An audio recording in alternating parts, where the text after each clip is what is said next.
Ang buong aral ng Prodeo et Patria ay simple pero mapaghamon.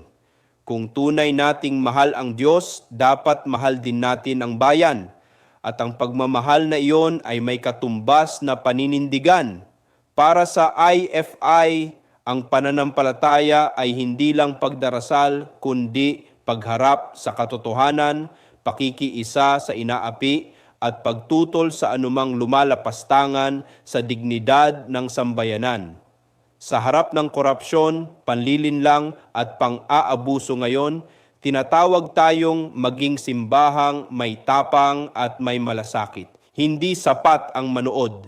Kailangan nating kumilos, isasalita, sa gawa at sa buhay na may pananagutan. Ito ang hamon para sa Diyos at para sa bayan. Paano ka tutugon ngayon? Ako si Bishop Tonyo, obispong migrante sa Europa, at ito ang araling IFI. Magsamba, mag-aral, maglingkod.